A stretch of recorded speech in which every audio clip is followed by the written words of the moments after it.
नमस्कार दोस्तों, स्वागत है आपका शांति पथ में, जहां हम जुड़ते हैं उन कहानियों से जो हमें जीवन का सत्य और आत्मिक शांति सिखाती है। आज हम जानेंगे कैसे जन्म हुआ काल भैरव का, जो स्वयं भगवान शिव का ही एक उग्र रूप है। एक बार देवताओं के बीच चर्चा छिड़ गई कि ब्रह्मा, विष्णु और महेश, इन त्रिदेवों में सबसे श्रेष्ठ कौन है। बहस बढ़ी और सबने निर्णय लिया कि वेदों से ही इसका उत्तर पूछा जाए। वेदों ने एक स्वर में कहा, शिव ही परम सत्य है, शिव ही सर्वोच्च है। इस समस्त जगत का अस्तित्व उन्हीं में समाया हुआ है। भगवान विष्णु ने वेदों के इस निर्णय को सहजता से स्वीकार किया, लेकिन ब्रह्मा जी को यह बात पसंद नहीं आई।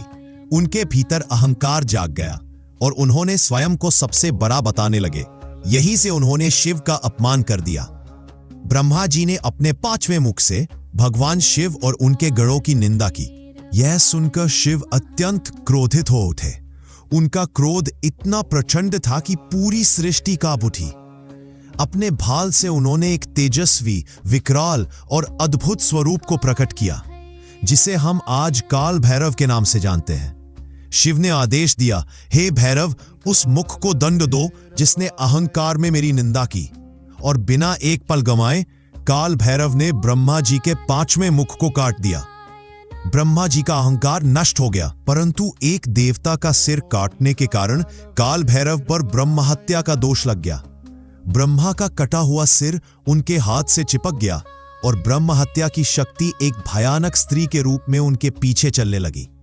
शिव ने आदेश दिया कि वे तीनों लोकों में घूमकर इस पाप से मुक्ति प्राप्त करें।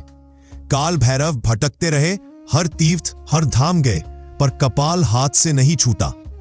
अंत में वे पहुंचे काशी, और जैसे ही उन्होंने उस पवित्र भूमि में कदम रखा, कपाल उनके हाथ से गिर पड़ा और ब्रह्म हत्या वहीं समाप्त हो गई। वही स्थान कपाल मोचन तीर्थ कहलाया। तब शिव ने प्रसन्न होकर कहा, भैरव, अब तुम काशी के कोतवाल बनो।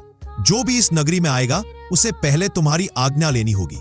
तभी से काल भैरव काशी के कोतवाल कहलाए, जो धर्म और न्याय के रक्षक हैं, और जो भी उनकी उपासना करता है वह काल, भय और पापों से मुक्त हो जाता है।